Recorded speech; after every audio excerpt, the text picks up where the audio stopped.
first pick we're both going to agree on, though. Yeah. It's Victor Wembanyama. Mm-hmm. I mean, it's a 7'3" Kevin Durant, bro. I mean, if you are kidding yourself as a fan of the game of basketball, if you would take any other player number 1 overall, you would be kidding yourselves. I mean, this dude is a generational talent.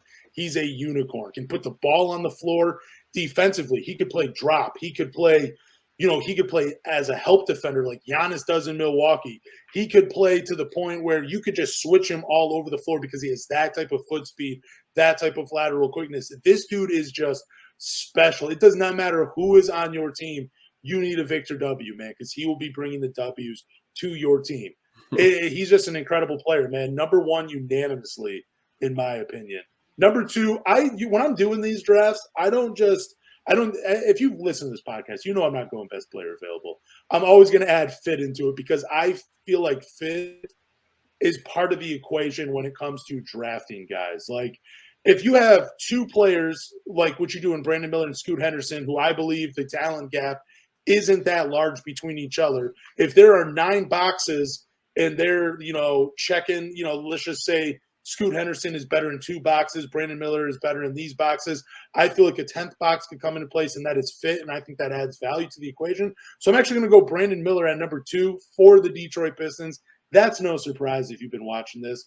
I mean, 6'8", 6'9", can play both ways. I don't need him to be a shot creator on the Detroit Pistons. I need him to be a shot maker, can run the pick and roll, tighter handle, started finishing at the rim, I think around like 65% starting at the end of December, going on to the rest of the season. I know he didn't have a great NCAA tournament, but he was a little banged up. He was carrying the Alabama team all year.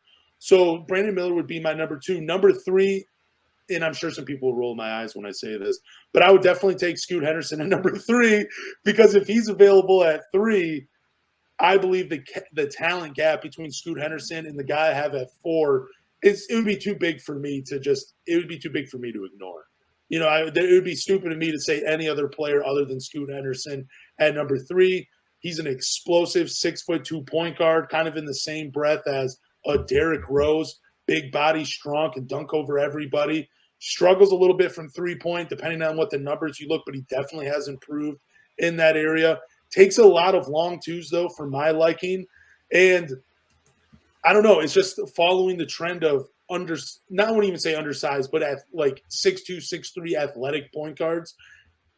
I don't know. You know what I'm saying? We've seen a lot of them in the NBA. I don't know how far they all go. I mean, Russ got to the NBA Finals with Kevin Durant as his lead guy, and with James Harden too. But Derrick Rose never got there. John Morant never got there. Baron Davis, Steve Francis, and the list goes on. They're very fun and exciting players, and I feel like a lot of Pistons fans have him over Brandon Miller just because the highlight package is a lot better, But I mean, I think if you were to stop just looking at the highlight package and the athleticism, really dissect their games, you'd have a more even and fair conversation between these two. Number 4 is going to surprise a few people, though. Taylor Hendricks, man. He's younger than the Thompson twins by a few months. I think they're both 20. He's 19 and a half years old. He's not a shot creator. Don't need him to be, but he has defensive versatility. He could play a little bit of small ball 5 if you want. He has been compared to Antoine Jamison, which I love that comp for him.